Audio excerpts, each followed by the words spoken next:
Axios published a report on Friday morning that is the most detailed account of the actual deal being negotiated that has appeared in any news outlet since this war began. The deal is a one-page memorandum of understanding, 14 points, being negotiated between Trump's envoys Steve Witkoff and Jared Kushner and several Iranian officials in parallel with the Pakistani mediation channel. The document is preliminary. Many of its terms are contingent on a final agreement being reached, but it is a document. It exists. It has 14 points, and it is one page. Let me read you what the U.S. is asking for in that document. Under the American proposals, Iran would be required to agree not to develop a nuclear weapon and halt all enrichment of uranium for at least 12 years. It would also be required to hand over an estimated 440 kilograms of uranium that Iran has enriched to 60% purity. In return, the U.S. would gradually lift sanctions, release billions of dollars in frozen Iranian assets, and withdraw its naval blockade of Iranian ports. Both sides would reopen the Strait of Hormuz within 30 days of signing, 12 years of no enrichment, 440 kilograms surrendered. Iran's position, as described by Al Jazeera's correspondent reporting from Tehran, is that Iranian officials are saying several U.S. demands are unreasonable, unrealistic, and maximalist. And Rubio told reporters Friday that Washington expects to receive Iran's response today. One page, 12 years, maximalist. Today. I want to spend today explaining exactly what each of those four things means, why they tell you the shape of the gap that still exists between the two sides, and why the specific number of 12 years is not where this deal will land if a deal is made. Let me start with the one page, because that detail is the most analytically significant element of the Axios report and the one most likely to be misread. A one-page memorandum of understanding is a very specific diplomatic instrument. It is not a treaty. It is not a comprehensive agreement. It is not even a framework in the sense that the JCPOA was a framework. The JCPOA was 140 pages long with detailed annexes describing verification mechanisms, centrifuge limits, stockpile protocols, and inspection procedures. A one-page MOU is a statement of intent. It says both sides agree to pursue these objectives and both sides commit to beginning a process to achieve them. The one-page format tells you what the current negotiation is actually about. It is not about the specific details of Iran's nuclear verification procedures. It is not about the specific sanctions that will be lifted and on what timeline. It is not about the precise governance mechanism for Hormuz. All of those things are too detailed and too technically complex to fit on one page. What fits on one page is the headline commitments. Iran agrees to X, America agrees to Y, both agree to Z by a certain date. The one-page format is the format of a deal announcement. The thing that both leaders can hold up for their domestic audiences and say, here is what we agreed to. The details come in the comprehensive agreement that the one-page MOU commits both sides to negotiate afterward. The MOU is the door to the process. The process produces the actual deal. The actual deal takes months and pages. This is why the Axios report says many of the terms laid out in the memo would be contingent on a final agreement being reached, leaving the possibility of renewed war or an extended limbo in which the hot war has stopped but nothing is truly resolved. A one-page MOU that commits Iran to 12 years of no enrichment and surrender of its 60% uranium is not the same as Iran having actually stopped enrichment and surrendered its uranium. Those things happen in the comprehensive agreement that the MOU unlocks. The MOU is the commitment to negotiate toward those outcomes. The outcomes themselves require a different, longer document. Axios described the reality check from American officials directly. The White House believes Iranian leadership is divided and it may be hard to forge consensus across the different factions. Some U.S. officials remain skeptical that even an initial deal will be reached. This is the American assessment of the current moment. Genuine progress, genuine skepticism, genuine uncertainty about whether even the one-page document can be agreed. Now let me explain the 12 years, because this is the number that Iran's officials are calling unreasonable and maximalist. 12 years of no uranium enrichment. Let me put that in context. The JCPOA, negotiated in 2015 under the Obama administration with Iran plus Germany, the United Kingdom, France, Russia, China, and the European Union, required Iran to limit enrichment to 3.67% purity, enough for civilian nuclear power but far below weapons grade. It required Iran to reduce its centrifuge count from around 20,000 to approximately 6,000. It required Iran to reduce its uranium stockpile to 300 kilograms. These restrictions were for 15 years, not forever. 15 years. With a built-in review process. America is now asking for 12 years of complete halt, not limitation. Not 3.67%. Not 6,000 centrifuges. Zero enrichment. And not of any stockpile. Of Iran's 440 kilograms enriched to 60%, specifically. This is the uranium that the JCPOA never had to address because Iran never produced it under the JCPOA. Iran enriched to 60% after America walked away from the JCPOA in 2018. The 60% uranium is the inheritance of the JCPOA's collapse. And now America is saying that inheritance must be surrendered. Iran's position throughout this war has been that enrichment is a sovereign right under the Non-Proliferation Treaty. Iran signed the NPT. The NPT allows its signatories to develop nuclear technology for peaceful purposes. Iran argues that enrichment for civilian nuclear power is a peaceful purpose. Iran argues that the 60% uranium was produced as a deterrent response to American sanctions, not as a step toward weaponization. Iran argues that surrendering that uranium without binding security guarantees against future American military action would leave Iran permanently vulnerable to the threat it developed the uranium to deter. 12 years is what the American negotiators are asking.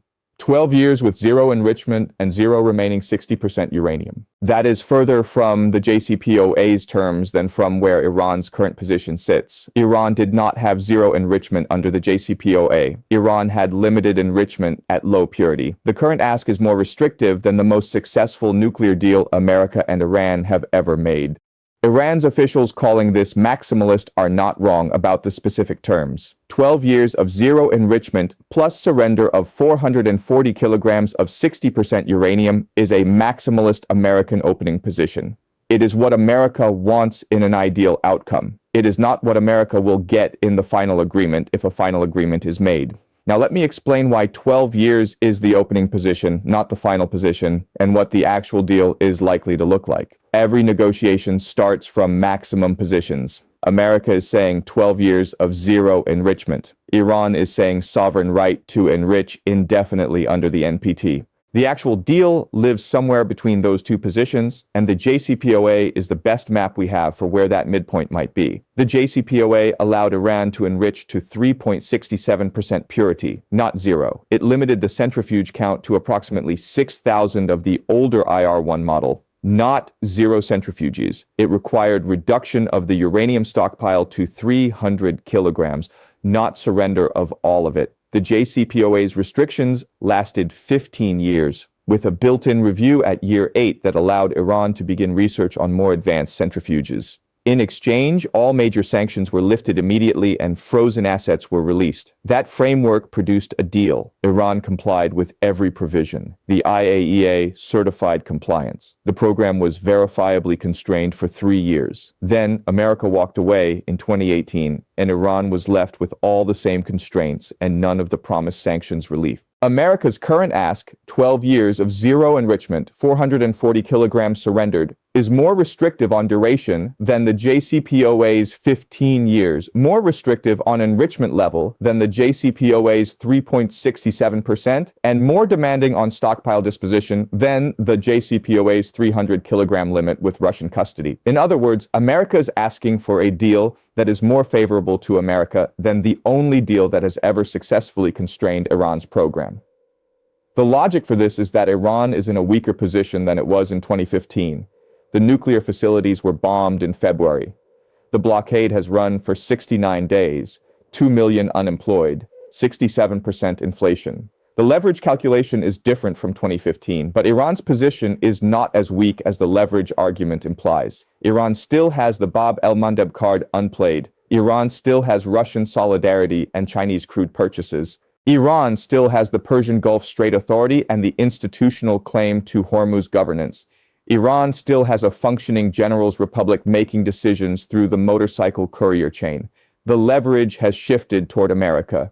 It has not shifted so far toward America that Iran will accept terms more restrictive than the JCPOA without the durability guarantees that make those terms rational. The actual deal is likely to include enrichment halted for a period of 8 to 15 years, not 12, with ongoing research and development permitted on advanced centrifuges. The 60% uranium transferred to Russian custody, where Iran can describe it as preserved and America can describe it as removed from Iran, a verification regime more intrusive than the JCPOA, but built on the JCPOA's inspection framework, and a Chinese co-signature on the security guarantee that makes the deal structurally more durable than the JCPOA, neither 12 nor indefinite, neither 0 nor 60%.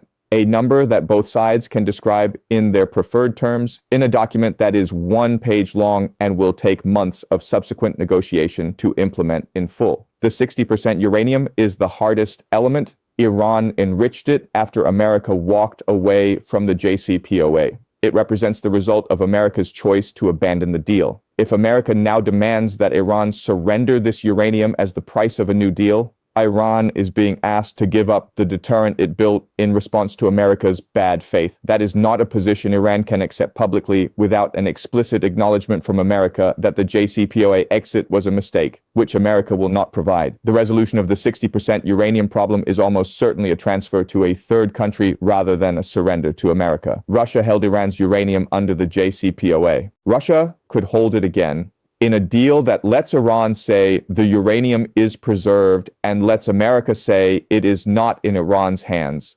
China could hold it. The specific custody arrangement is the detail that both sides will argue over in the comprehensive agreement that the 1-page MOU unlocks.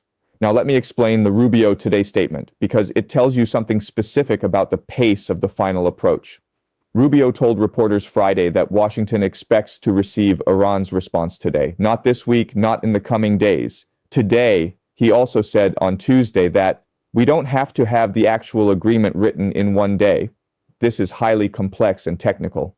But we have to have a diplomatic solution that is very clear on the topics they are willing to negotiate on and the extent of the concessions they are willing to make at the front end in order to make it worthwhile. The phrase "at the front end" is significant.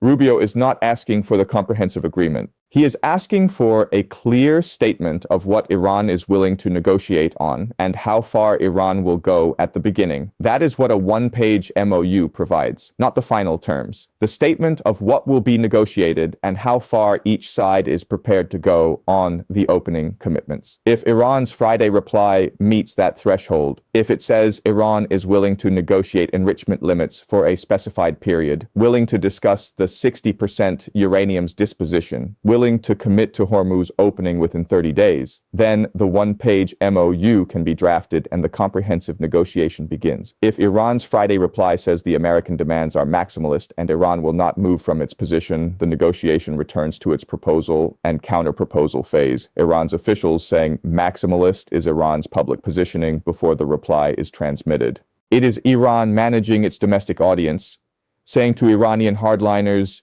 "We did not capitulate, we pushed back, we called their demands what they are." It is not necessarily a description of what Iran's Friday reply actually says.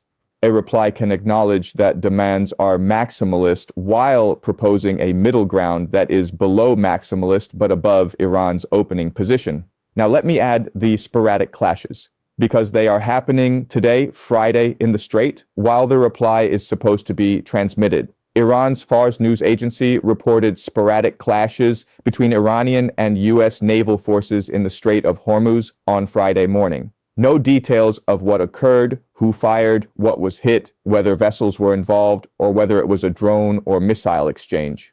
Sporadic clashes during the diplomacy's final approach is the war's current state. The military and diplomatic tracks running simultaneously, neither fully stopping while the other proceeds. If the clashes produce any significant escalation, a ship seized, a vessel sunk, personnel casualties, they could delay or derail Friday's expected reply. If they are managed at the level of tactical exchanges without strategic consequences, they are absorbed within the context of the deal's final approach, as Thursday's Keshem and Bandar Abbas incidents were absorbed.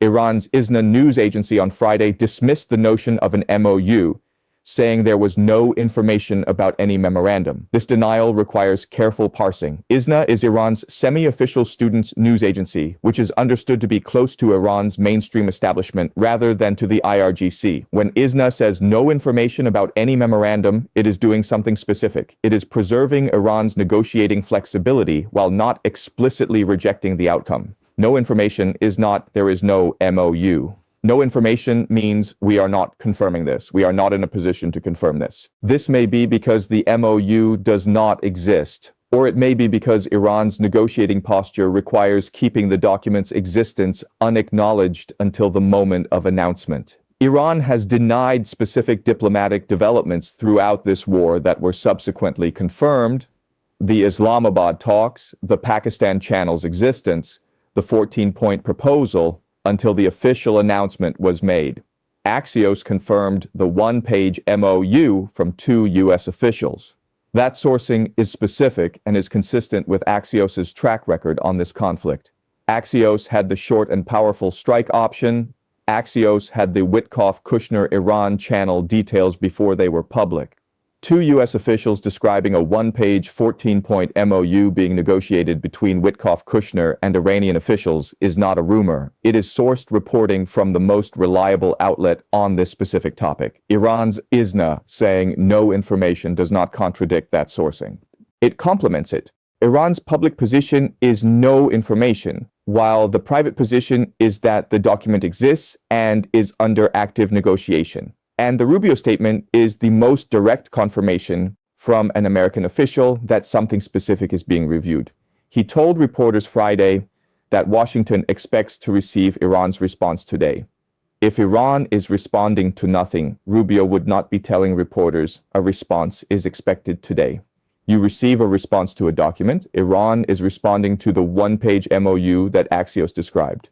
The response is what Iran says about those 14 points on one page. Now let me steelman Iran's maximalist characterization, because calling American demands maximalist is not just positioning. Some of the demands are, in fact, extraordinary by any historical comparison. 12 years of zero enrichment is more restrictive than the JCPOA's 15-year limitation, with ongoing enrichment at 3.67%. The surrender of 440 kilograms of 60% uranium is the surrender of Iran's most strategically significant technical achievement since the nuclear program began. The requirement to do both simultaneously, with no guarantee that America will not walk away from the New Deal the way it walked away from the JCPOA, is asking Iran to give up its entire nuclear deterrent posture without the security guarantee that would make that concession rational. From Iran's perspective, the maximalist label is accurate. America is asking for more than the JCPOA gave it, through a more coercive process than the JCPOA's negotiation, without offering the durability guarantees that would make Iranian compliance rational. That is a maximalist opening position. The question is not whether it is maximalist, but whether the final position after negotiation is achievable. Here is where the Steelman collapses. Trump's domestic position requires him to announce a deal that is visibly better than the JCPOA. If the final deal looks like the JCPOA with different branding, 15 years instead of 12, 3.67% enrichment instead of 0, Russian custody instead of surrender. His domestic critics will say he got nothing that Obama didn't get, spent $25 billion and 69 days of war to get it, and bombed Iranian nuclear facilities that he then allowed to be partially rebuilt in a deal that lets Iran keep enriching. That critique would land. Republican hawks like Tom Cotton have already been skeptical of any deal that falls short of complete dismantlement. The political space for Trump to accept JCPOA-like terms is narrower than the political space Obama had, because Trump spent years attacking the JCPOA as the worst deal in history. He cannot announce its successor as a win unless the successor is visibly different. This is the bind. Trump's domestic politics require terms Iran cannot accept. Iran's domestic politics require preserving things Trump's domestic politics require Iran to surrender. The gap is not about technical nuclear parameters. The gap is about political narratives and what each leader can call a victory. The one-page MOU format is the attempt to bridge that gap at the level of principle while deferring the detail to the comprehensive agreement. At the one-page level, both sides can make commitments that sound like what their domestic audiences need to hear, without the details that reveal the compromises. Iran agrees to address the nuclear file seriously. Sounds like maximum pressure worked. America agrees to lift the blockade and sanctions. Sounds like Iran's resistance produced relief. The detail of what address seriously means in practice is negotiated in the comprehensive agreement that follows. The one-page MOU is the political document. The comprehensive agreement is the technical document. Both are necessary. Today's reply tells you whether the political document can be agreed. The technical document takes months. Rubio said today, the sporadic clashes continue. Iran said maximalist, Axios said one page. The 12 years is an opening position. The 440 kilograms is the hardest specific ask. The one page is what gets announced, the rest gets negotiated. And the gap between Iran's maximalist characterization and a deal being possible is the gap that every peace agreement in history has had to cross. The Korean armistice was preceded by 2 years of negotiations in which both sides repeatedly called the other's terms unreasonable. The Camp David Accords were preceded by decades of parties calling each other's positions maximalist. The JCPOA itself was preceded by years of Iran calling American nuclear demands unacceptable. Maximalist does not mean impossible. It means the negotiation is at the stage where both sides are still publicly performing their maximum position while privately searching for the number that closes the gap. Today's reply will tell you whether the private search has found that number. If you found this useful, push back on it in the comments. I will see you in the next one. If you found this useful, push back on it in the comments. I will see you in the next one.